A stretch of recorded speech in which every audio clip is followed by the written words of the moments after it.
시편 110편 말씀입니다.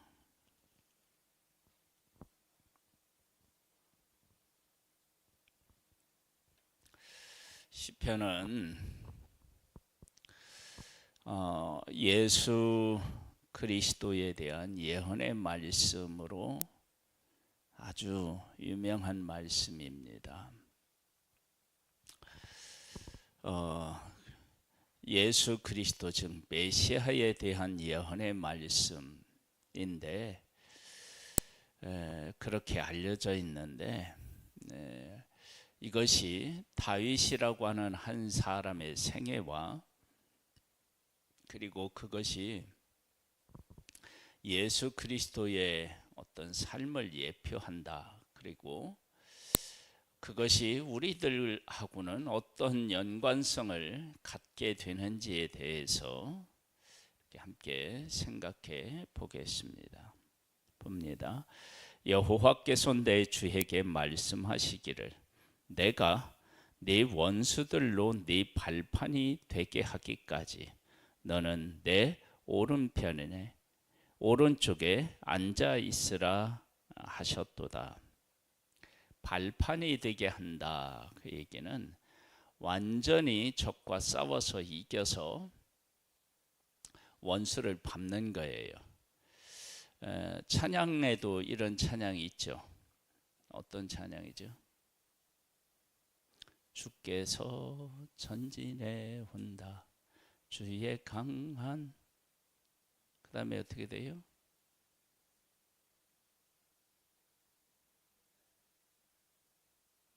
그래서 그 가사 중에 어떤 내용이 있죠? 밟아 이겨 승리를 얻기까지 뭐 이런 찬양이 있잖아요. 완전히 밟아 이겨 이렇게. 그러니까 뭐냐면 발등상이 된다 그러면 발을 이렇게 올려놓는 거예요. 그러니까 원수를 완전히 이겨서 꼼짝 못하는 존재로 만드는 것. 그러니까 예수님이 이 땅에 오셔서 사탄의 세력을 멸하고 우리에게 승리를 주시는데 예수님이 오셔서 그 상황을 말씀하셔요. 근데 이것이 다윗하고는 도대체 어떻게 연결이 되느냐 그러면 다윗은 하나님이 기름 부었어요. 그리고 사울 왕 때에 사울이 군대 대장으로도 삼았어요. 그러면 이 다윗이 적과 싸워야 되는데 사울을 피해서 이렇게 도망 다녀야 돼요. 근데 그때 다윗은 하나님의 뜻을 따라서 사울을 해하지 않고 도망 다녀요. 그러니까 하나님의 뜻을 따르기 위해서 고난을 겪어요.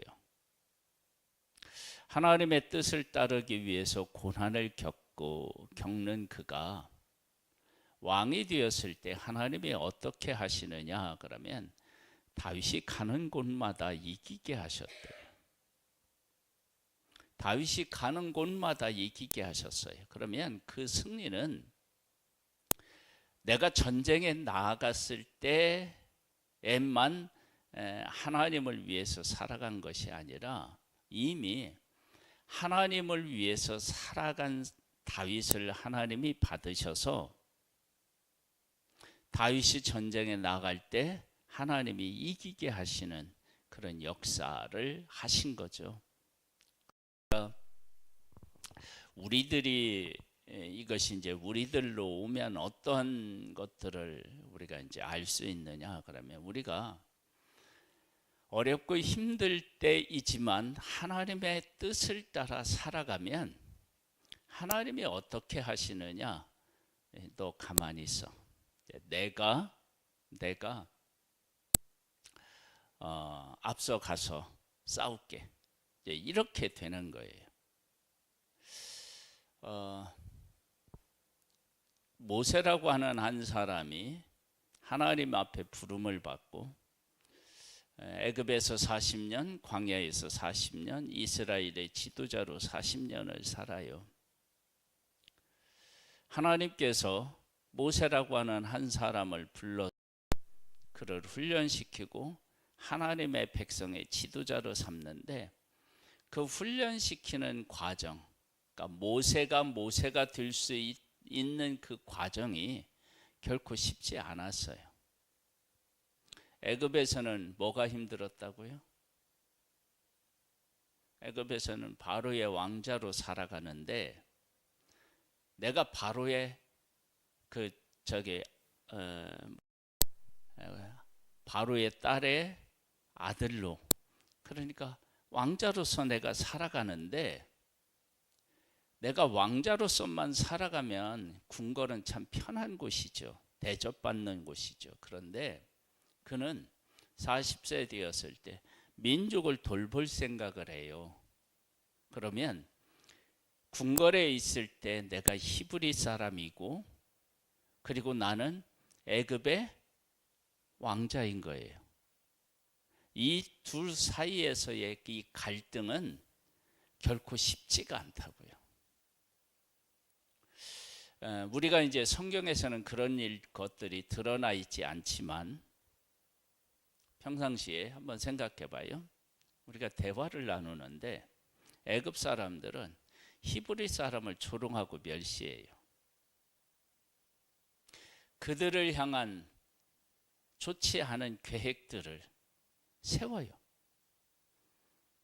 그럴 때 내가 히브리 사람인데 아무것도 할 수 없을 때가 있고, 때로는 그것을 밝히면 마찰이 일어나기도 해요.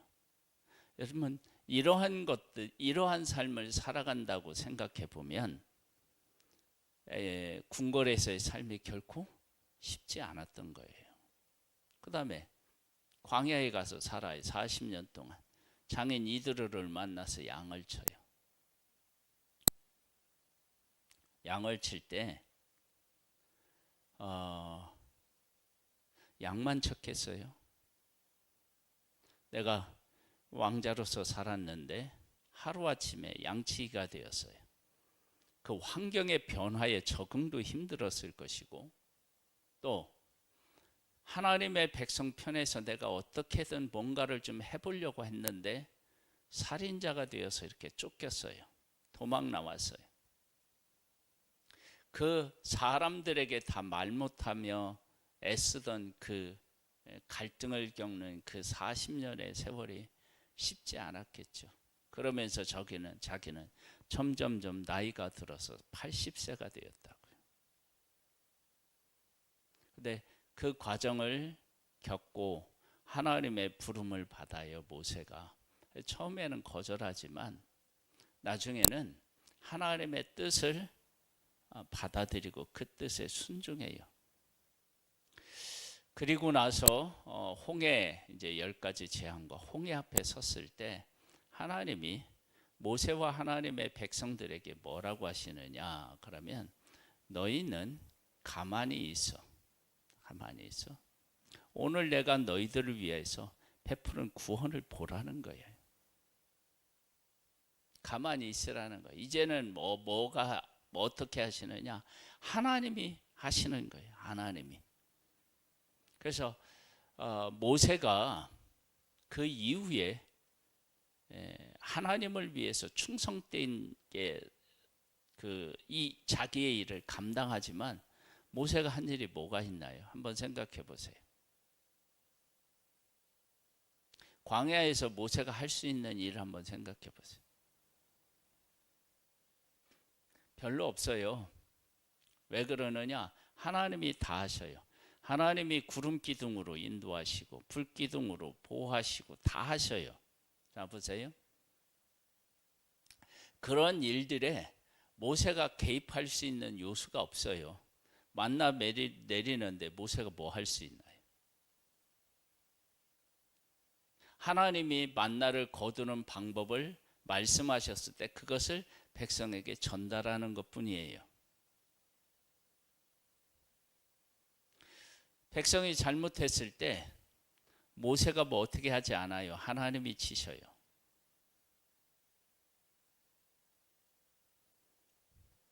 하나님의 백성이 어떻게 나아가야 할지 모든 순서나 방법들을 다 하나님이 말씀해 주시고 그걸 이야기하면 백성들이 그렇게 하고요. 하나님의 뜻을 따르면 하나님께서 일하셔요. 그래서 우리들의 삶에 때로는 하나님께서 이렇게 하시는 소리를 듣는다. 그러면 그 사람은 참 복된 사람입니다. 어떤 사람이냐? 야, 너 가만히 있어라. 내 오른편에 앉아 있어라. 내가 너를 위해서 일할게 이제. 예수님이 이 땅에 오셔서 하나님의 뜻을 따라서 십자가를 지셨고 십자가에서 죽으셨어요. 그리고 부활하셔서 지금 하나님 우편에 계셔요.